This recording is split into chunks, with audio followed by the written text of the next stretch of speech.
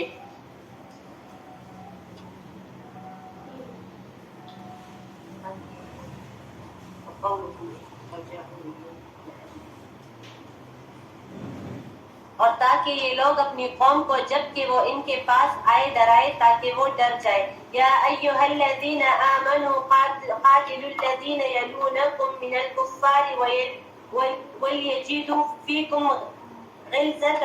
اے ایمان والو ان کفار سے لڑو جو تمہارے آس پاس ہے اور ان کو تمہارے اندر سختی پانا چاہیے. اور یہ یقین رکھو کہ اللہ تعالیٰ متقی لوگوں کے ساتھ ہے. اور جب کوئی صورت نازل کی جاتی ہے تو بعض منافق کہتے ہیں کہ اس صورت نے تم میں سے کس کے ایمان میں ترقی دی ہے. سو جو لوگ ایماندار ہیں اس صورت نے ان کے ایمان میں ترقی دی ہے. اور جو خوش ہو رہے ہیں اور جن کے دل میں روب ہے اس صورت نے ان میں ان کی گندگی کے ساتھ اور گندگی بڑھا دی اور وہ حالت کفر ہی میں مر گئے. دیکھیں یاد رکھیں کہ قرآن پڑھ کر مومن کا جو ایمان ہے وہ بڑھتا ہے.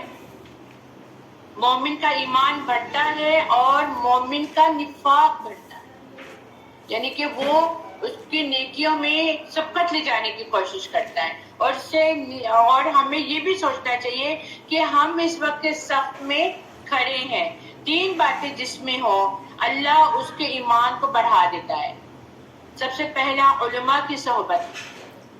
علماء کی صحبت یا مجالس میں جب انسان بیٹھتا ہے نا تو کوئی نہ کوئی بات سیکھنے کو ملتی ہے تو اس کے اندر ایمان کی حلاوت ہوتی ہے. اندر اترتا ہے اس کے اندر ایمان. اس کا دل کرتا ہے کہ اس محفل میں بیٹھا رہے. پھر دوسرا کون ہے؟ قرآن کی تلاوت کرنے والا. قرآن کی تلاوت ہو رہی ہے اور اس کی تلاوت سے اس کے دل کو سکون مل رہا ہے, سکینت طاری ہو رہی ہے اور وہ بس چاہ رہا ہے کہ قرآن کی تلاوت سنتا رہے. اور پھر روزے رکھنے والا جو روزہ رکھتا ہے, کیونکہ روزہ رکھنا بھی ایمان کی مومن کی نشانی ہے نا.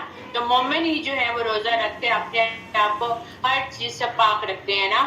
اور پھر کیا وہ مومن نہیں دیکھتے کہ بے شک وہ منافق ہر سال 1 یا 2 بار فتنے میں مبتلا کر دیے جاتے ہیں, پھر بھی وہ توبہ نہیں کرتے اور نہ وہ نصیحت کو پکڑتے ہیں. یعنی کہ اللہ تعالیٰ آزمائشوں میں ڈالتا ہے کہ کہیں وہ سدھر جائیں, لیکن جنہوں نے نہیں سدھرنا ہوتا ہدایت آ جانے کے بعد بھی وہ نہیں سدھرتے. اور جب کوئی صورت نازل کی جاتی ہے تو وہ ایک دوسرے کی طرف دیکھتے ہیں کہیں کوئی مسلمان تمہیں دیکھ تو نہیں رہا, پھر چپکے سے کھسک جاتے ہیں. اللہ نے ان کے دلوں کو پھیر دیا ہے اس لیے کہ بے شک وہ لوگ سمجھتے نہیں ہیں. تو یاد رکھیں اللہ سبحانہ و تعالیٰ سے ہر وقت توفیق مانگتے کریں کہ اللہ تعالیٰ ہمیں قرآن کا فہم, اس پہ غور کرنے کی صلاحیت اور توفیق عطا فرمائے اور ہدایت کے راستے پہ چلائے. اور جو ہدایت کے راستے پہ نہیں چلتا تو اللہ تعالیٰ بھی پھر اس کو ہدایت نہیں دیتے ہیں. لَقَدْ جَاءَكُمْ رَسُولٌ مِّنْ أَنفُسِكُمْ عَزِيزٌ عَلَيْهِ مَا عَنِتُّمْ حَرِيصٌ عَلَيْكُمْ بِالْمُؤْمِنِينَ رَءُوفٌ رَحِيمٌ. لوگوں یقیناً تمہارے پاس تمہیں میں سے ایک رسول آ گیا, اس پر تمہارا تکلیف میں مبتلا ہونا گراں گزرتا ہے اور وہ تمہارے لیے بھلائی کا حریص ہے, مومنوں پر نہایت شفیق بہت رحم کرنے والا ہے. نبی صلی اللہ علیہ وآلہ وسلم کی حرص تھی کہ لوگ جو ہیں وہ آگ سے بچ جائیں, لوگ جو ہیں وہ جہنم کی آگ سے بچ جائیں. فرمایا کہ میں تمہاری کمروں کو کھینچ کھینچ کے آگ سے دور کرتا ہوں اور تم ہو کے اس میں گرتے چلے جاتے ہو. کیسی بات ہے. ہم میں سے بہت سے لوگ ایسے ہیں, یہ ایک لیڈر کا کردار بتایا جا رہا ہے, یہ ایک داعی کا کردار بتایا جا رہا ہے کہ وہ اپنے بندوں کے ساتھ, اپنے اسٹوڈنٹس کے ساتھ, اپنے ساتھیوں کے ساتھ ان کی فکر میں لگا رہتا ہے. اپنی کلاس میں ایک بھی اسٹوڈنٹ کم ہو جاتا ہے تو اس کو فکر لاحق ہو جاتی ہے, وہ بچہ کیوں نہیں آیا, وہ بچہ آج قرآن کی کلاس میں کیوں غیر حاضر ہے. اور نبی کا بھی کردار یہ تھا, نبی کا بھی کردار یہ تھا، وہ بھی لوگوں کے پیچھے پریشان ہو جایا کرتے تھے، وہ بھی اپنے آپ کو بھلا دیتے تھے، وہ بھی لوگوں کو پکڑ پکڑ کے جہنم کی آگ سے بچایا کرتے تھے۔ اور آج بھی بہت سے ایسے لوگ موجود ہیں جن کو فکر رہتی ہے، لیکن بہت سے لوگ ایسے ہیں جن کو بالکل بھی فکر نہیں ہوتی۔ فَإِن تَوَلَّوْا فَقُلْ حَسْبِيَ اللَّهُ لَا إِلَٰهَ إِلَّا هُوَ عَلَيْهِ تَوَكَّلْتُ وَهُوَ رَبُّ الْعَرْشِ الْعَظِيمِ۔ پھر بھی اگر وہ پھریں تو کہہ دیجئے مجھے اللہ کافی ہے، اس کے سوا کوئی معبود برحق نہیں، اسی پر میں نے بھروسہ کیا اور وہی عرش عظیم کا رب ہے۔ ہائی لائٹ کر لیجیے اس آیت کو، اس کلمات کو، حسبی اللہ لا الہ الا ہو۔ حضرت ابو درداء فرماتے ہیں کہ جب کوئی شخص یہ آیت 7 مرتبہ صبح شام پڑھ لے تو اللہ سبحانہ و تعالی اس کی ساری مشکلات۔ سورہ یونس مکی سورہ ہے جو اللہ کی توحید بیان کرتی ہے۔ اس میں بہت زیادہ دلیلیں بھی ہیں، اور سورہ یونس کی ابتدا بھی نبی کریم صلی اللہ علیہ وآلہ وسلم کی وحی آنے کی طرف ہوئی۔ یہ پہلی سورت ہے جو نبی کے کسی پیغمبر کے نام سے ہے، اور کیا ہے؟ سورہ یونس۔ بسم اللہ الرحمن الرحیم۔ الف لام را تلک آیات الکتاب الحکیم۔ الف لام را، یہ حکمت والی کتاب کی آیتیں ہیں۔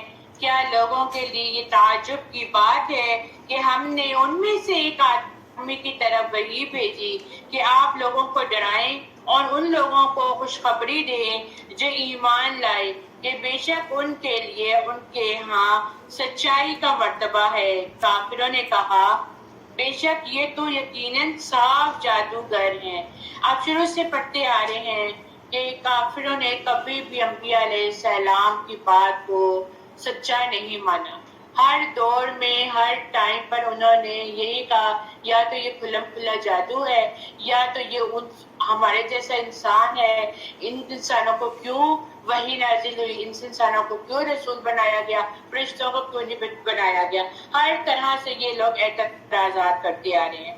بے شک تمہارا رب اللہ ہے جس نے آسمانوں اور زمین کو 6 دنوں میں پیدا کیا۔ اب دیکھیں اللہ سبحانہ تعالیٰ کی قدرت دیکھیں، پھر بھی اللہ سبحانہ تعالیٰ پہلے آسمان بھی بنا سکتا تھا، اس نے پھر بھی پہلے اپنی مخلوق کے بارے میں سوچا ہے، اور اس نے پہلے 6 دنوں میں زمین کو بنایا، اور پھر وہ عرش پر مستوی ہو گیا۔ وہی ہر کام کی تدبیر کرتا ہے۔ ہم کیسے کہہ سکتے ہیں اللہ کچھ نہیں پتا، والوں کہنے کا دعویٰ ہے نا، اللہ کو کچھ نہیں پتا، اور کبھی ایسا ہونا چاہیے تھا، 2 اللہ ہوتے نا تو ایسے ہو جانا چاہیے تھا، ایک وہ کام کر لیتا ایک وہ کام کر لیتا۔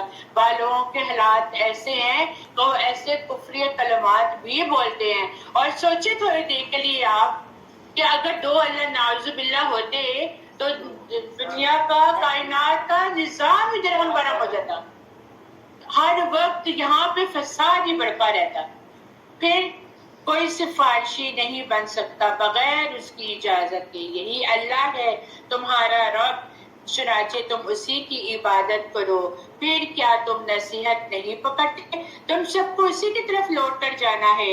اللہ کا وعدہ سچا ہے، بے شک وہی مخلوق کو پہلی بار پیدا کرتا ہے، پھر وہی اسے لوٹائے گا تاکہ ان لوگوں کو انصاف کے ساتھ بدلہ مل جائے، اور جو ایمان لائے اور جنہوں نے نیک عمل کیے۔ اور جن لوگوں نے کفر کیا ان کے لیے پینے کو کھولتا ہوا پانی اور دردناک عذاب ہوگا، اس لیے کہ وہ کفر کرتے تھے۔ اللہ سبحانہ تعالیٰ میں عذاب سے بچائے، جہنم کی آگ سے بچائے، دوزخ کے عذاب سے بچائے، آمین ثم آمین۔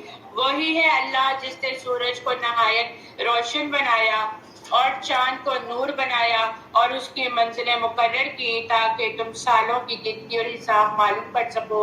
یہ سب کچھ اللہ نے حق ہی کے ساتھ پیدا کر لیا۔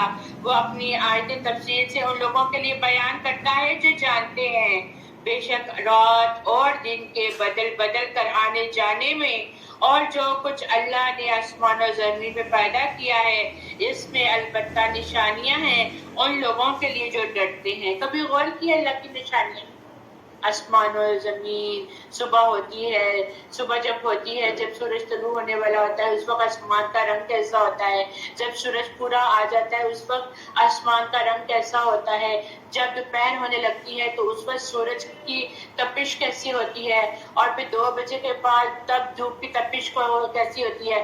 عصر کے ٹائم ٹھنڈی ہو جاتی ہے دھوپ کی جو ہیٹ ہے، اور پھر مغرب کے ٹائم کیسا سما ہو جاتا ہے، کیسے شام ہوتی ہے، کیسے رات ہوتی ہے، کیسے تاریکی چھا جاتی ہے.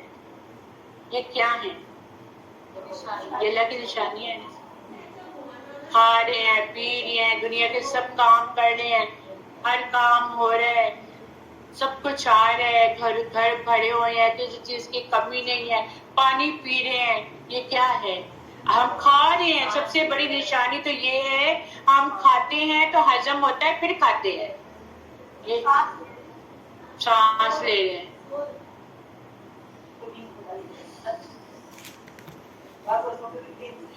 بے شک وہ جو ہماری ملاقات کی امید نہیں رکھتے اور وہ دنیاوی زندگی پر راضی ہو گئے ہیں اور اس میں جی لگا بیٹھے ہیں، اور جو لوگ ہماری آیتوں سے غافل ہیں ایسے لوگوں کا ٹھکانہ ان کے اعمال کی وجہ سے دوزخ ہے. یقیناً جو لوگ ایمان لائے اور انہوں نے نیک کام کیے ان کا رب ان کو ان کے مومن ہونے کے سبب ان کے مقصد تک پہنچا دے گا. چین کے باغوں میں جن کے نیچے نہریں جاری ہوں گی ان کے منہ سے یہ بات نکلے گی سبحان اللہ، اور ان کا باہمی سلام یہ ہوگا السلام علیکم، اور ان کی آخر بات یہ ہوگی تمام تعریفیں اللہ کے لیے ہیں جو سارے جہان کا رب ہے. اور اگر اللہ لوگوں پر جلدی سے نقصان واقع کر دیتا جس طرح وہ فائدے کے لیے جلدی مچاتے ہیں تو ان کا وعدہ ابھی پورا ہو چکا ہوتا. سو ہم ان لوگوں کو جن کو ہمارے پاس آنے کا یقین نہیں ہے ان کے حال پر چھوڑ رکھتے ہیں کہ اپنی سرکشی میں بھٹکتے رہے. اور جب انسان کو کوئی تکلیف پہنچتی ہے تو ہم کو پکارتا ہے لیٹتے ہوئے بھی اور بیٹھتے ہوئے بھی اور کھڑے ہوئے بھی. پھر جب اس کی تکلیف اس سے ہٹا دی جاتی ہے تو ایسا ہو جاتا ہے گویا اس نے اپنی تکلیف کے لیے جو اسے پہنچتی تھی کبھی ہمیں پکارا ہی نہ تھا.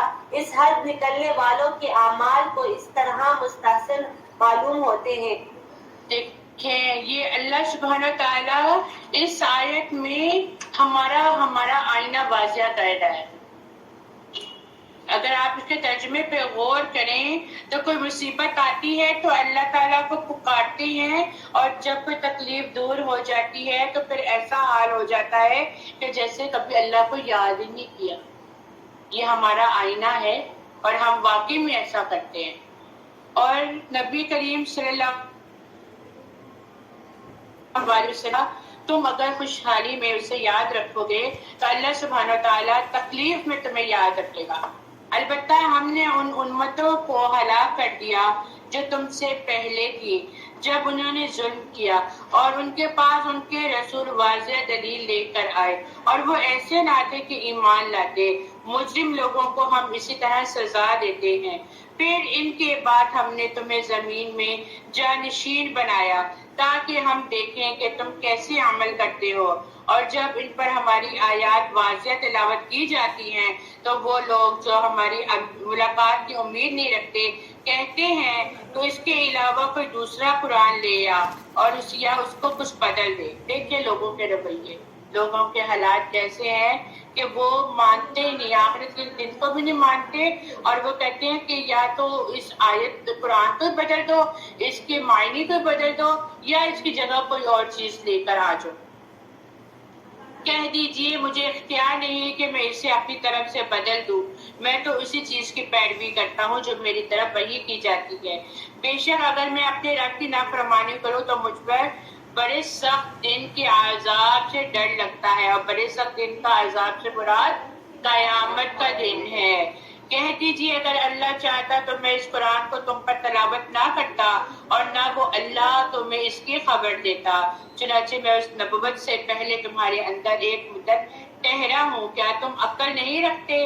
پھر اس شخص سے زیادہ ظالم کون ہوگا جس نے اللہ پر جھوٹ باندھا یا اس کی آیتوں کو جھٹلا دیا؟ بے شک مجرم فلاح نہیں پاتے۔ اور وہ اللہ کے سوا ایسی چیزوں کی عبادت کرتے ہیں جو انہیں نہ تو نقصان دیتی ہیں اور نہ نفع دیتی ہیں، اور وہ کہتے ہیں یہ اللہ کے ہاں ہمارے سفارشی ہیں۔ کہہ دیجئے کیا تم اللہ کو اس چیز کی خبر دیتے ہو جسے وہ آسمانوں میں نہیں جانتا اور نہ زمین میں؟ وہ پاک ہے، وہ بلند ہے ان سے جن کو وہ شریک ٹھہراتے ہیں۔ اور پہلے لوگ ایک ہی امت تھے، پھر انہوں نے باہم اختلاف کر لیا، اور اگر نہ ہوتی ایک بات جو آپ کے رب کی طرف سے پہلے طے ہو چکی تو ان میں اس چیز کے متعلق یقیناً فیصلہ کر دیا جاتا جس میں وہ اختلاف کر رہے ہیں۔ اور وہ کہتے ہیں اس پر اس کے رب کی طرف سے کوئی نشانی کیوں نہیں نازل کی گئی؟ تو آپ کہہ دیں یقین غیب تو اللہ ہی کے لیے ہے، پھر تم انتظار کرو، بے شک میں بھی تمہارے ساتھ انتظار کرنے والوں میں سے ہوں۔ اور جب ہم ان کافر لوگوں کو تکلیف پہنچنے کے بعد اپنی رحمت کا مزہ چکھاتے ہیں تو وہ فوراً ہی ہماری آیتوں میں سے ان کے لیے چالیں ہوتی ہیں جو وہ چلتے ہیں۔ کہہ دیجئے اللہ سب سے تیز تر چال چلنے والا ہے، بے شک ہمارے بھیجے ہوئے فرشتے لکھ جاتے ہیں اور تم مکر و فریب کرتے رہتے ہو۔ وہی ہے اللہ جو تمہیں خشکی اور تری میں چلاتا ہے، حتیٰ کہ جب تم کشتیوں میں ہوتے ہو اور وہ تمہیں سواروں کو پاکیزہ موافق ہوا کے ساتھ لیے چلتی ہے اور وہ ان سے خوش ہوتے ہیں، تو اچانک ان کشتیوں پر طوفانی ہوا آ پہنچتی ہے اور لہریں ان پر ہر طرف سے امڑ آتی ہے، اور وہ خیال کرتے ہیں کہ بے شک وہ طوفان میں گھیر لیے گئے ہیں، تو اس وقت خالص اللہ ہی کی عبادت کرتے ہوئے اسے پکارتے ہیں کہ اگر تو نے ہمیں اس طوفان سے نجات دی تو ہم ضرور شکر گزاروں میں سے ہو جائیں گے۔ اور جب اس اللہ نے انہیں نجات دے دی تو وہ فوراً ہی زمین میں ناحق سرکشی کرنے لگتے ہیں۔ اے لوگوں، تمہاری سرکشی کا وبال تمہاری اپنی ہی جانوں پر ہے، تم دنیاوی زندگی کا فائدہ اٹھا لو اور پھر تمہیں انہی کی طرف لوٹنا ہے، پھر ہم تمہیں بتائیں گے جو عمل تم کیا کرتے تھے۔ انما مثل الحیات الدنیا کماء انزلناہ من السماء فاختلط به نبات الارض، بس دنیاوی زندگی کی حالت تو ایسی ہے جیسی ہم نے آسمان سے پانی برسایا، پھر اس سے زمین کی نباتات جن کو آدمی اور چوپائے کھاتے ہیں خوب اگا کر نکالی، یہاں تک کہ جب وہ زمین اپنی رونق کا پورا حصہ لے چکی اور اس کی خوب زیبائش ہو گئی اور اس کے مالکوں نے سمجھ لیا کہ اب ہم پر بالکل قابض ہو چکے، تو دن میں یا رات میں اس پر ہماری طرف سے کوئی حادثہ آ پڑے تو ہم نے اس کو ایسا صاف کر دیا کہ گویا کل وہ موجود ہی نہ تھی۔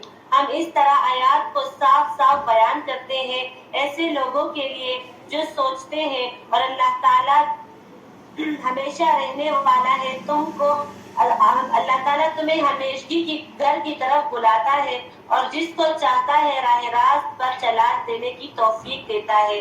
جن لوگوں نے نیکی کی ہے ان کے واسطے خوبی ہے اور مزید زیادہ بھی ہے، اور ان کے چہروں پر نہ کوئی ڈر ہوگا اور نہ ذلیل ہوں گے، یہ لوگ جنت میں رہنے والے ہیں اور اس میں ہمیشہ رہیں گے۔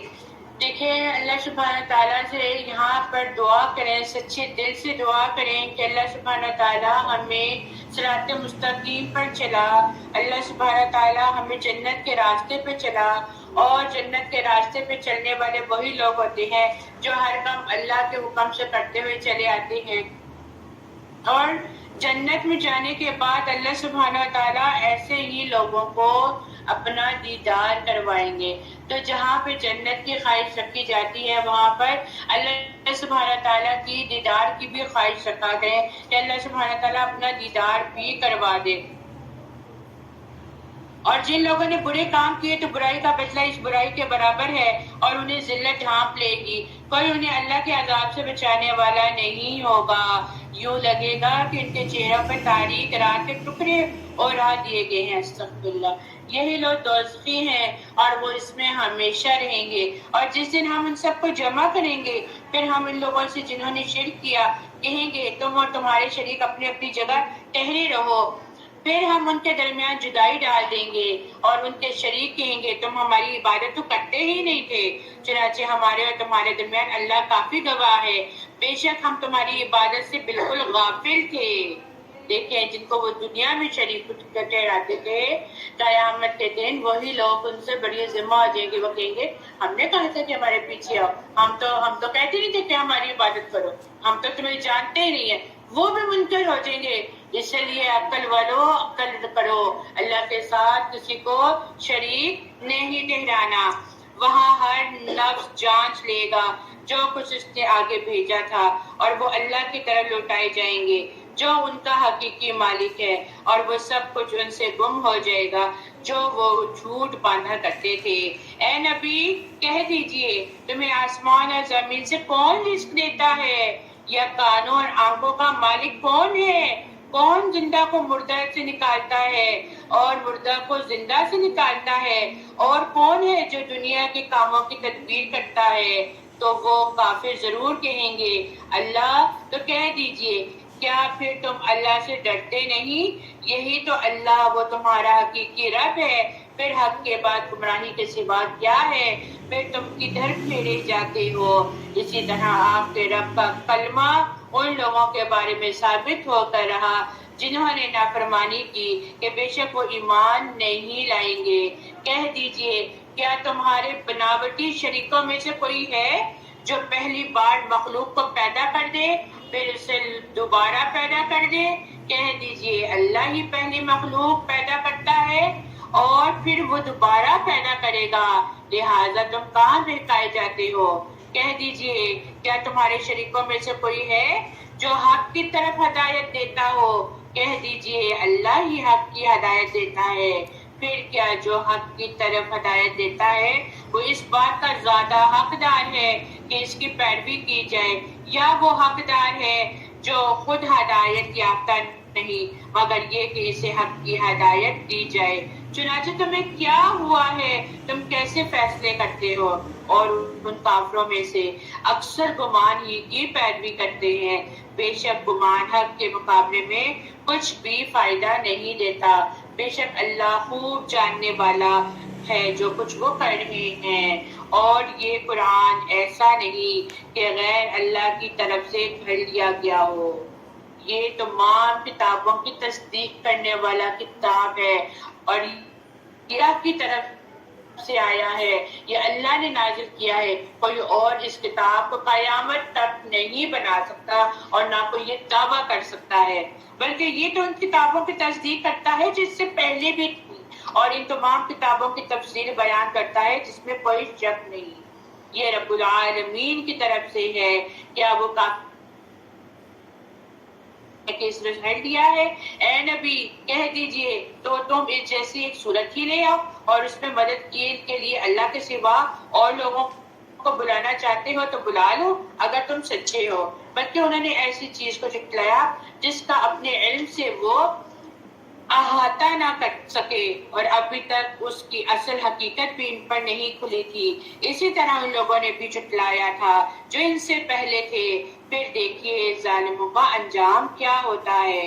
وَمِنْهُمْ مَنْ يُؤْمِنُ بِهِ وَمِنْهُمْ مَنْ لَا يُؤْمِنُ بِهِ وَرَبُّكَ أَعْلَمُ بِالْمُفْسِدِينَ وَإِنْ كَذَّبُوكَ فَقُلْ لِي عَمَلِي وَلَكُمْ عَمَلُكُمْ أَنْتُمْ بَرِيئُونَ مِمَّا أَعْمَلُ وَأَنَا بَرِيءٌ مِمَّا تَعْمَلُونَ. بہت پیاری آیت ہے اور بہت پیاری سبق سکھایا جایا ہمیں. اور ان میں سے بعض وہ ہیں جو اس قرآن پر ایمان لاتے ہیں اور بعض وہ ہیں جو اس پر ایمان نہیں لے کر آتے, اور آپ کا رب ان فساد کرنے والوں کو خوب جانتا ہے. اور اگر وہ آپ کو جھٹلا دے تو کہہ دیجئے میرے لیے میرا عمل اور تمہارے لیے تمہارا عمل, تم اس سے بڑی ہو جو میں عمل کرتا ہوں اور میں اس سے بڑی ہوں جو تم عمل کرتے ہو۔ اس سے کیا بات پتہ چلتی ہے؟ بات پہنچا دینا، اچھی بات کی ترغیب دینا ہمارا فرض بنتا ہے، اور کوئی کسی کو کسی نیک راستے سے روکے، کسی چیز سے روکے، نیکی کے کام سے روکے، قرآن پڑھنے سے روکے، کیا ہر وقت اس طرح کی باتیں کرتے ہیں تو ان کو کہو تمہارا عمل تمہارے ساتھ، میرا عمل میرے ساتھ، میں تمہاری قبر کا ذمہ دار نہیں ہوں، تم میری قبر کے لیے ہو، میں جو کروں گی وہ صرف اللہ کی خاطر کروں گی، تم نے ماننا ہے تو مان لو، نہیں ماننا تو میں اس سے بڑی زبانی۔ یہاں تک کہ ہم ایک وقت ایسا بھی آتا ہے کہ جب اولاد بالغ ہو جاتی ہے ماں باپ کا فرض بنتا ہے سمجھانا، لیکن وہ جب اس موڑ پر آ جاتے ہیں کہ جب وہ ماں باپ کی بھی نہیں سنتے تو پھر وہاں پر اولاد ماں باپ کیا کہتے ہیں، اب ہم نے تمہیں پہنچا دیا جو پہنچانا تھا، اس سے ہم بڑی ذمہ ہے کہ میرا جب مجھ سے پوچھا جائے گا تو میں اس چیز کے ذمہ دار نہیں ہوں کہ میں نے تمہیں حق بات نہیں پہنچائی، عمل کرنا نہ کرنا یہ میرے بس کی بات نہیں ہے۔ اور ان میں سے بات تو وہ ہیں جو آپ کی طرف کان لگاتے ہیں، پھر کیا آپ بہروں کو سنا سکتے ہیں اگرچہ وہ عقل نہیں رکھتے؟ اور ان میں سے بات تو وہ ہے جو آپ کی طرف دیکھتے ہیں، پھر کیا آپ اندھوں کو راہ دکھا سکتے ہیں اگرچہ وہ نہیں دیکھتے ہوں؟ بے شک اللہ لوگوں پر کچھ ظلم نہیں کرتا مگر لوگ اپنے آپ پر خود ہی ظلم کرنے لگتے ہیں، اور جس دن وہ انہیں اکٹھا کرے گا تو انہیں یوں لگے گا جیسے وہ دنیا میں دن کی ایک گھڑی سے زیادہ رہے ہی نہیں تھے، وہ وہاں میں دوسروں کو پہچان لیں گے، لیکن وہ لوگ سارے میں رہے جنہوں نے اللہ کی ملاقات کو جھٹلا دیا اور وہ ہدایت یافتہ نہ تھے۔ اور اے نبی اگر ہم ایسا کوئی عذاب آپ کو دکھا دیں جس کا ہم ان سے وعدہ کرتے ہیں یا ہم آپ کو وفات دے دیں تو انہیں ہماری ہی طرف لوٹنا ہے، پھر اللہ ان کاموں پر گواہ ہے جو وہ کرتے ہیں۔ وَلِكُلِّ أُمَّةٍ رَسُولٌ فَإِذَا جَاءَ رَسُولُهُمْ قُضِيَ بَيْنَهُمْ بِالْقِسْطِ وَهُمْ لَا يُظْلَمُونَ۔ اور ہر امت کا ایک رسول ہے، پھر جب ان کا رسول آ گیا اور ان میں انصاف کے ساتھ فیصلہ کر دیا گیا تو ان پر ظلم نہیں کیا جاتا۔ اور وہ کافر کہتے ہیں یہ عذاب کا وعدہ کب پورا ہوگا اگر تم سچے ہو؟ اے نبی کہہ دیں میں اپنی ذات کے لیے کسی نقصان کا اختیار نہیں رکھتا اور نہ نفع کا، مگر جو اللہ چاہے۔ ہر امت کے لیے ایک مقررہ وقت ہے، جب ان کا مقررہ وقت آ جاتا ہے تو وہ اس سے ایک گھڑی بھی آگے پیچھے نہیں ہو سکتے۔ کہہ دیں بھلا دیکھو تو اگر اس کا عذاب تم پر رات کو یا دن کو آ جائے تو کیا بچاؤ کر لو گے؟ آخر کیا چیز ہے جس کے لیے مجرم جلدی مچا رہے ہیں؟ کیا پھر جب عذاب واقعہ ہو جائے گا تب اس پر ایمان لے کر آؤ گے؟ اس وقت کہا جائے گا کیا اب ایمان لاتے ہو؟ حالانکہ تم تو یقیناً اسے جلدی مانگنے والے تھے۔ پھر جنہوں نے ظلم کیا ان سے کہا جائے گا تم دائمی عذاب کا مزہ چکھو، تمہیں انہی کاموں کا بدلہ دیا جائے گا جو تم دنیا میں کماتے رہے۔ اور اے نبی وہ آپ سے دریافت کرتے ہیں کیا وہ عذاب واقعی سچ ہے؟ آپ کہہ دیں ہاں میرے رب کی قسم وہ سچ ہے اور تم اللہ کو عاجز نہیں کر سکتے۔ اور اگر بلا شبہ ہو ہر ظالم شخص کے پاس جو کچھ زمین میں ہے تو وہ اسے عذاب سے بچنے کے لیے ضرور فدیہ دے دے گا، اور مجرم جب عذاب دیکھیں گے تو ندامت کو چھپائیں گے اور ان میں انصاف کے ساتھ فیصلہ کر دیا جائے گا اور وہ ظلم نہیں کیے جائیں گے۔ آگاہ رہو بے شک اللہ ہی کا ہے جو کچھ آسمانوں اور زمین میں ہے۔ آگاہ رہو بلا شبہ اللہ کا وعدہ حق ہے لیکن ان کے اکثر لوگ نہیں جانتے۔ وہی زندہ ہے، وہی زندہ کرتا ہے اور وہی مارتا ہے اور اسی کی طرف لوٹائے جاؤ گے۔ یا ایھا الناس قد جاءتکم موعظۃ من ربکم، اے لوگو یقیناً تمہارے رسول کی طرف سے نصیحت اور شفا ان بیماریوں کے لیے جو سینوں میں ہیں۔ اور سینوں میں کون سی بیماریاں ہیں؟ کفر کی، بغض کی، نفاق کی بیماریاں، اور مومنوں کے لیے ہدایت اور رحمت آ گئی ہے۔ اے نبی کہہ دیجئے یہ اللہ کے فضل اور اس کی رحمت سے نازل ہوا ہے، لہذا لوگوں کو چاہیے کہ وہ اسی کے ساتھ خوش ہوں۔ یہ ان چیزوں سے بہت بہتر ہے جو وہ جمع کر رہے ہیں۔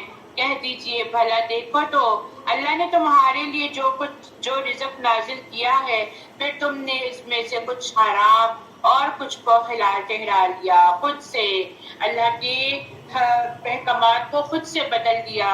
کہہ دیجئے کہ اللہ نے تمہیں یہ حکم دیا ہے یا تم اللہ پر جھوٹ باندھتے ہو؟ اور کیا گمان ہے ان لوگوں کا جو اللہ پر جھوٹ باندھتے ہیں روز قیامت کے بارے میں؟ بے شک اللہ لوگوں پر بڑا فضل کرنے والا ہے، لیکن ان میں اکثر لوگ شکر نہیں کرتے۔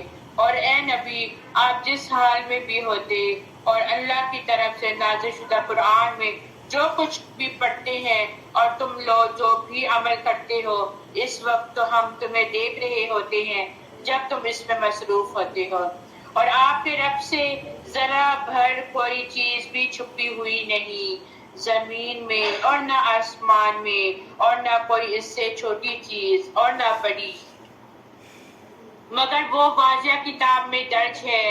آگاہ رہو، بے شک اولیاء اللہ پر کوئی خوف نہ ہوگا اور نہ وہ غمگین ہوں گے، یہ یعنی وہ لوگ جو ایمان لائے، اللہ سے ڈرتے رہے، ان کے لیے دنیاوی زندگی میں خوشخبری ہے، اور آخرت میں بھی اللہ کی باتوں میں تبدیلی نہیں ہوتی، اور یہی بہت بڑی کامیابی ہے۔ وَلَا يَحْزُنكَ قَوْلُهُمْ إِنَّ الْعِزَّةَ لِلَّهِ جَمِيعًا هُوَ السَّمِيعُ الْعَلِيمُ۔ اور اے نبی ان کی باتیں آپ کو غمگین نہ کریں، بے شک عزت تو ساری اللہ ہی کے لیے ہے، وہی خوب سننے والا ہے اور خوب جاننے والا ہے۔ آگاہ رہو، بے شک اللہ ہی کے لیے ہے آسمانوں میں جو مخلوق ہے اور زمین میں جو ہے، اور جو لوگ اللہ کے سوا شریکوں کو پکارتے ہیں وہ کسی اور چیز کی پیروی نہیں کرتے مگر صرف گمان کی پیروی کرتے ہیں، اور وہ محض قیاس آرائیوں کے گھوڑے دہرا رہے ہیں۔ وہی ہے اللہ جس نے تمہارے لیے رات بنائی تاکہ اس میں سکون حاصل کرو، اور دن کو روشنی بنا دیا، بے شک اس میں یقیناً بہت بڑی نشانیاں ہیں ان لوگوں کے لیے جو سنتے ہیں۔ انہوں نے کہا اللہ نے بیٹا بنا لیا، وہ اولاد سے پاک ہے، وہ بے پرواہ ہے، اسی کے لیے ہے جو کچھ آسمانوں میں ہے اور جو کچھ زمین میں ہے۔ تمہارے پاس اس بات کی کوئی دلیل نہیں، کیا تم اللہ پر وہ بات کہتے ہو جو تم جانتے نہیں ہو؟ اے نبی کہہ دیں بلا شبہ جو لوگ اللہ پر جھوٹ باندھتے ہیں وہ کبھی کامیاب نہیں ہوں گے، دنیا میں تھوڑا سا فائدہ اٹھانا ہے، پھر انہیں ہماری ہی طرف لوٹ کر آنا ہے، پھر ان کے کفر کی وجہ سے ہم انہیں شدید عذاب کا مزہ چکھا دیں گے۔ اور اے نبی آپ انہیں نوح کا قصہ سنا دیجئے جب اس نے اپنی قوم سے کہا تھا، اے میری قوم اگر تمہیں میرا قیام اور اللہ کی آیتوں کے ساتھ نصیحت کرنا برا لگتا ہے تو میں نے اللہ پر ہی توکل کیا، اور چنانچہ تم اور تمہارے شریک مل کر میرے خلاف فیصلہ کر لو، پھر تمہارا فیصلہ تم سے کسی سے پوشیدہ نہیں رہے گا، پھر مجھ پر تم وہ نافذ کرو اور مجھے مہلت نہ دو، پھر اگر تم حق سے پھر جاؤ تو میں نے تم سے کسی اجر کا سوال نہیں کیا، پاس ہے اور مجھے یہ حکم دیا گیا ہے کہ میں فرما برداروں میں سے ہو جاؤں۔ پھر انہوں نے اسے جھٹلا دیا، ان لوگ وہ کشتی میں سوار تھے اور ہم نے انہیں کا جانشین بنا دیا، اور ہم نے ان لوگوں کو غرق کر دیا جنہوں نے ہماری آیات کو جھٹلایا تھا۔ پھر اے نبی دیکھیے ان لوگوں کا کیسا انجام ہو گیا جنہیں ڈرایا گیا تھا۔ پھر ہم نے اس نوح کے بعد کئی رسول انہی کے قوم سے بھیجے، انہی کی قوم کی طرف بھیجے، چنانچہ وہ ان کے پاس واضح دلیلیں لے کر آئے تو پھر بھی نہ ہوئے کہ وہ اس ہدایت پر ایمان لے آتے جسے وہ پہلے جھٹلا چکے تھے۔ كَذَلِكَ نَطْبَعُ عَلَى قُلُوبِ الْمُعْتَدِينَ، اور اسی طرح ہم حد سے گزرنے والے کے دلوں پر مہر لگا دیتے ہیں۔ پھر اس کے بعد ہم نے موسیٰ اور ہارون کو اپنی آیتوں کے ساتھ فرعون اور اس کی قوم کے سرداروں کی طرف بھیجا، اور تو انہوں نے بھی تکبر کیا، وہ مجرم ہو گئے۔ پھر جب ان کے پاس ہماری طرف سے حق آ گیا تو انہوں نے کہا بے شک یہ تو کھلم کھلا جادو ہے۔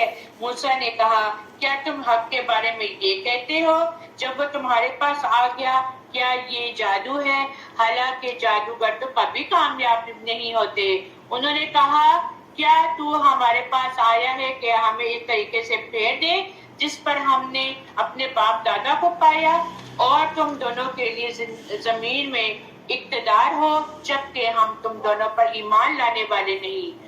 اور فرعون نے کہا تم میرے پاس ہر ماہر جادوگر کو لے آؤ۔ پھر جب تمام جادوگر آ گئے تو ان سے موسیٰ نے کہا ڈالو جو کچھ تم ڈالنے والے ہو۔ پھر جب انہوں نے ڈالا تو موسیٰ نے کہا جو کچھ تم لائے ہو یہ جادو ہے، بے شک اللہ جلد ہی اس سے باطل کر دے گا۔ وَيُحِقُّ اللَّهُ الْحَقَّ بِكَلِمَاتِهِ وَلَوْ كَرِهَ الْمُجْرِمُونَ، اور اللہ تعالیٰ دلیل صحیح کو اپنے وعدوں کے موافق ثابت کر دیتا ہے، گویا مجرمین اس کو ناپسند کرے۔ بس موسیٰ پر ان کی قوم میں سے صرف قدرے قلیل آدمی ایمان لائے، وہ بھی فرعون سے اور اپنے حکام سے ڈرتے ڈرتے کہ کہیں ان کو تکلیف پہنچائے۔ اور واقع میں فرعون اس ملک میں زور رکھتا تھا، اور یہ بھی بات تھی کہ وہ حد سے باہر ہو جاتا تھا۔ اور موسیٰ نے فرمایا کہ اے میری قوم، اگر تم اللہ پر ایمان رکھتے ہو تو اسی پر توکل کرو اگر تم اطاعت کرنے والے ہو۔ انہوں نے عرض کیا کہ ہم نے اللہ ہی پر توکل کیا، اے ہمارے پروردگار ہم کو ان ظالموں کا تخنہ مشق نہ بنانا، اور ہم کو اپنی رحمت سے ان کافر لوگوں سے نجات دے۔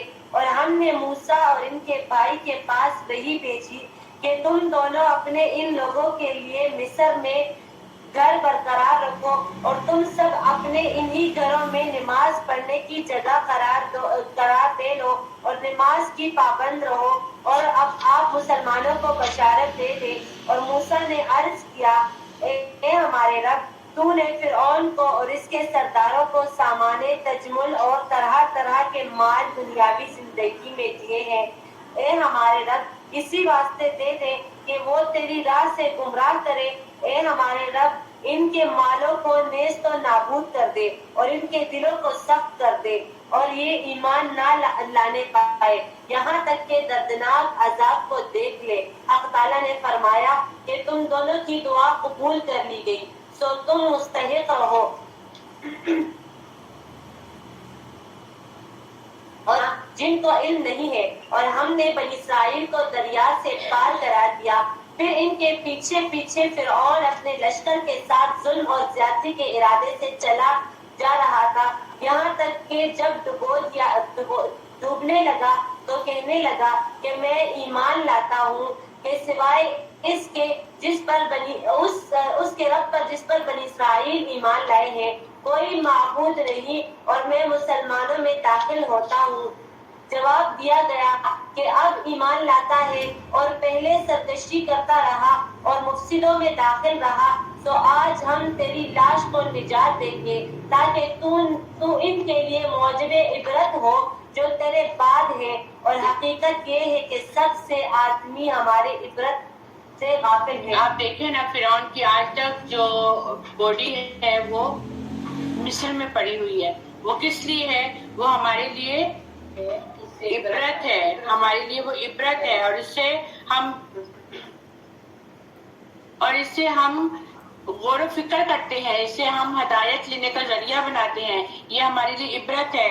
اور پھر کہ اس کو پانی نے بھی قبول ہی کیا تھا کیونکہ اس کی فرعونیت اتنی اونچی تھی، بلند تھی کہ وہ اللہ کو بھی جھٹلاتا تھا اور وہ یہ کہتا تھا کہ میں ہی خدا ہوں۔ پھر کیا ہوا کہ وَلَقَدْ بَوَّأْنَا بَنِي إِسْرَائِيلَ مُبَوَّءَ صِدْقٍ وَرَزَقْنَاهُم مِّنَ الطَّيِّبَاتِ، اور یقیناً ہم نے بنی اسرائیل کو اچھا ٹھکانہ دیا اور ہم نے انہیں پاکیزہ چیزوں میں سے رزق دیا، پھر انہوں نے باہم اختلاف نہیں کیا حتیٰ کہ ان کے پاس علم آ گیا۔ اے نبی، بے شک آپ کا رب ان کے درمیان روز قیامت کو ان باتوں کا فیصلہ کر دے گا جن میں وہ اختلاف کرتے تھے، اور پھر اگر آپ اس کتاب سے متعلق شک میں ہیں جو ہم نے آپ کی طرف نازل کی ہے، تو ان لوگوں سے پوچھئے جو آپ سے پہلے کتاب پڑھتے ہیں، یقیناً آپ کے پاس آپ کے رب کی طرف سے حق آ گیا، لہٰذا آپ شک کرنے والوں میں سے نہ ہو، اور آپ ہرگز ان لوگوں میں سے نہ ہو جنہوں نے اللہ کی آیتوں کو جھٹلا دیا، ورنہ آپ خسارہ پانے والوں میں سے ہو جائیں گے۔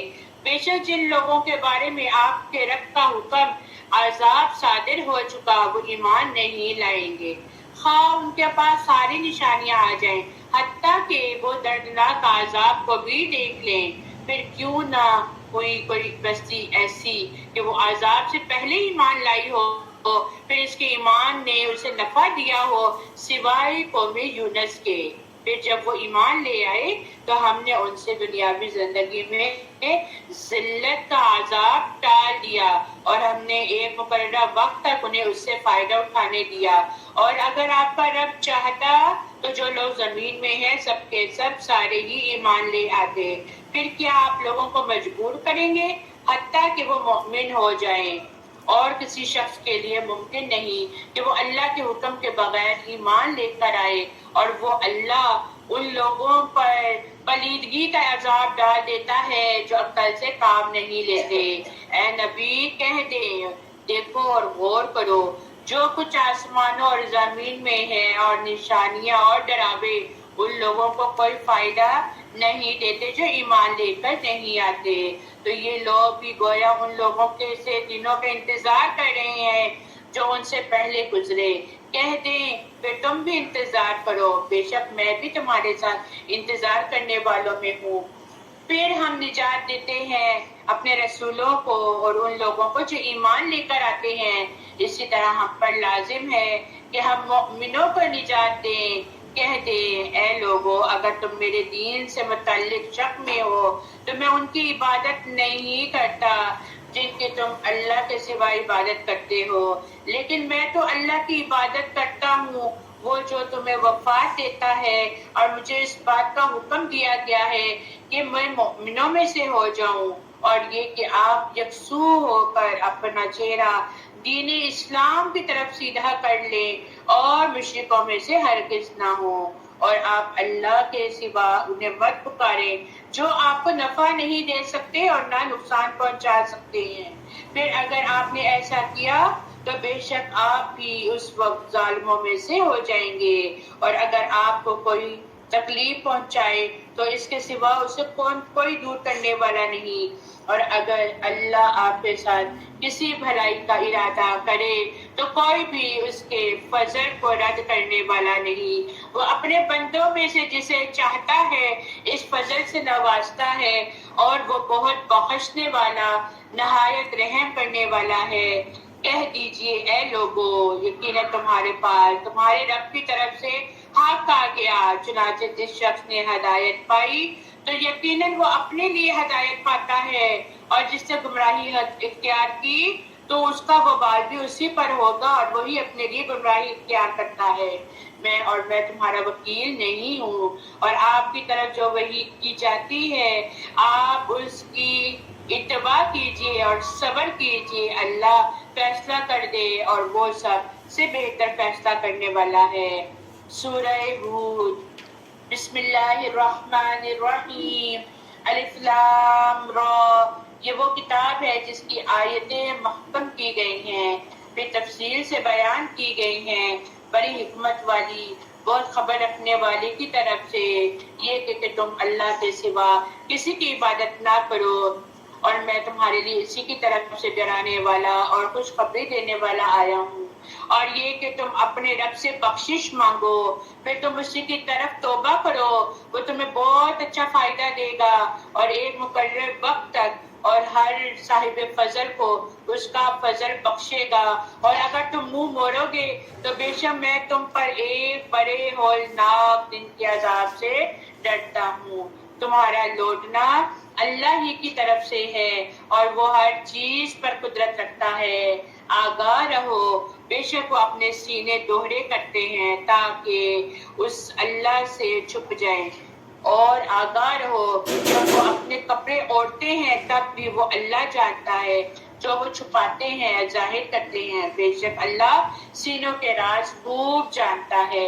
اس کی آیت کے شان نزول میں مفسرین کا اختلاف ہے، اس لیے اس کے مفہوم میں اختلاف ہے، لیکن صحیح بخاری نے سورہ ہود کے بارے میں تفسیر میں اس کا شان نزول یوں بیان کیا ہے کہ یہ ان مسلمانوں کے بارے میں نازل ہوئی ہے جو حیا کے غلبے کی وجہ سے قضائے حاجت اور بیوی سے ہم بستری کرنے کے لیے برہنہ ہونا پسند نہیں کرتے تھے، اور کہ اللہ تعالیٰ ہمیں دیکھ رہا ہے، تو اس لیے ایسے موقعوں پر وہ شرمگاہ کو چھپانے کے لیے اپنے سینوں کو دوہرا کر لیتے تھے۔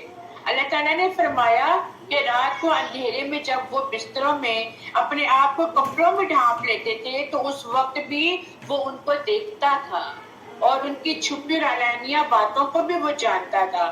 مطلب یہ ہے کہ شرم و حیا کا جذبہ اپنی جگہ ہے، وہ بہت اچھی بات ہے، لیکن اس میں غلف اور اس میں افراد کا ہونا صحیح نہیں ہے۔ اس سے جس ذات کی خاطر وہ ایسا کرتے ہیں اس سے تو پھر وہ کبھی بھی چھپ نہیں سکتے، تو پھر اس طرح کے تکلف کرنے کا کیا فائدہ ہے؟ بس یہ ہے کہ جب بھی کوئی کام کیا جائے حیا کے پیکر میں رہ کے کیا جائے، اللہ سے تو ہم چھپ نہیں سکتے اعلانیہ یا چھپے۔ اللہ تعالیٰ ہمارے دلوں کو جب جانتا ہے، اللہ تعالیٰ جب مستقبل کو جانتا ہے تو اللہ سے کوئی چیز چھپی نہیں ہے، لیکن حیا کا دامن ہاتھ سے نہ جانا دے۔ اللہ سبحانہ و تعالیٰ ہم سب کو عمل کرنے کی توفیق عطا فرمائے۔ سبحان ربک رب العزت عما یصفون وسلام علی المرسلین والحمد للہ رب العالمین۔ ربنا تقبل منا انک انت السمیع العلیم وتب علینا انک انت التواب الرحیم۔ ربنا ظلمنا انفسنا وان لم تغفر لنا وترحمنا لنكونن من الخاسرين۔ رب ارحمهما كما ربياني صغيرا۔ اللهم حاسبنا حسابا يسيرا۔ رب اجعلني مقيم الصلاة من ذريتي ربنا وتقبل دعاء۔ ربنا اغفر لي ولوالدي وللمؤمنين يوم يقوم الحساب۔ رب ابن لي عندك بيتا في الجنة۔ اللهم إني أسألك من الجنة الفردوس ونعوذ بك من النار۔ اللهم بلغنا رمضان، اللهم بلغنا رمضان۔ اللہ سبحانہ و تعالیٰ ہم سب کو رمضان کے روزے رکھنا، اس میں عبادت کرنا، اس کو خیر و برکت کے ساتھ گزارنا نصیب فرمائے۔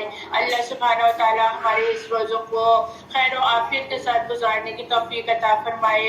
اللہ سبحانہ و تعالیٰ جن گھروں میں جو پریشانیاں ہیں، جو تکلیف ہیں، جو تنگی کی حالت میں ہے، یا اللہ یا اللہ یا میرے پیارے اللہ، اس رمضان کی برکت سے سب کی تکالیف کو معاف کر دیجئے۔ یا اللہ اس رمضان میں ہمارے گناہ کبیرہ گناہ صغیرہ کو معاف کر دیجئے۔ یا اللہ اس رمضان میں عبادت کرنے کی بھرپور توفیق عطا کیجئے۔ یا اللہ ہم سے راضی ہو جا، یا اللہ ہم سے راضی ہو جا۔ یا اللہ جو کام بھی ہم کر رہے ہیں وہ خالصتاً تیرے لیے کر رہے ہیں۔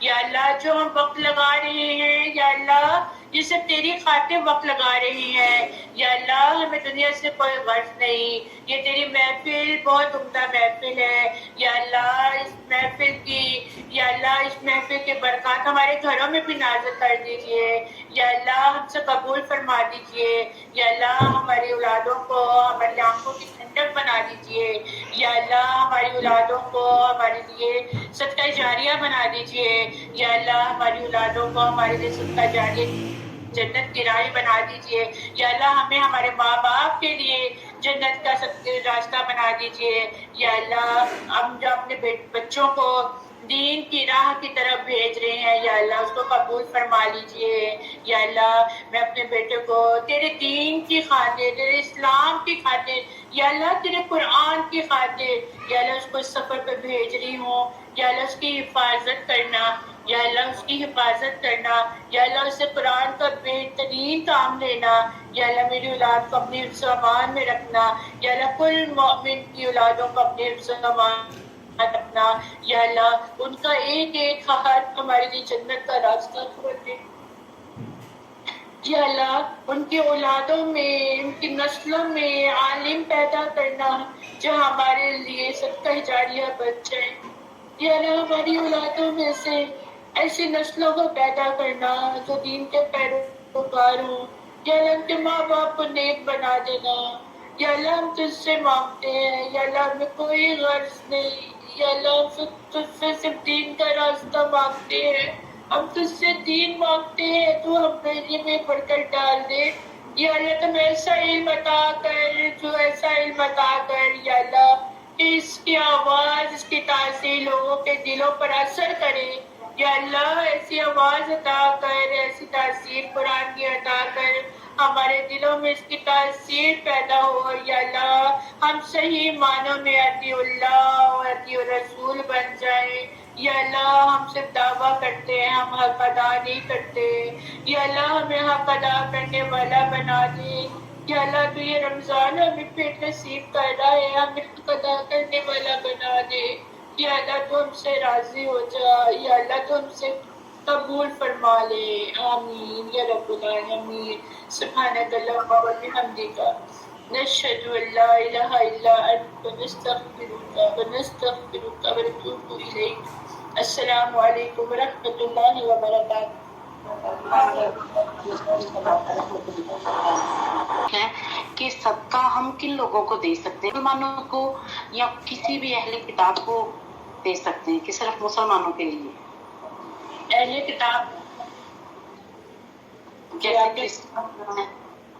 کرسچن کو نہیں دیا جاتا، کرسچنز کو نہیں دیا جاتا، نہیں. اور آپ صدقہ جو ہے وہ اپنے ارد گرد جو آپ کے ہیں، جو مستحق لوگ ہیں، ایون کہ جو آپ کے رشتہ داروں کا پہلا حق ہے، آپ کے بہن بھائیوں کا پہلا حق ہے، جو ضرورت مند ہے، جو سفید پوش ہے، ان کو آپ دیں. اس کے بعد پھر آپ گھروں سے باہر دیکھیں، پہلے اپنے گھروں میں دیکھیں، ان کا حق ادا کریں اور پھر باہر دوسروں کا حق ادا کریں. لیکن جو مسلمان نہیں ہیں ان کو نہیں دیا جائے.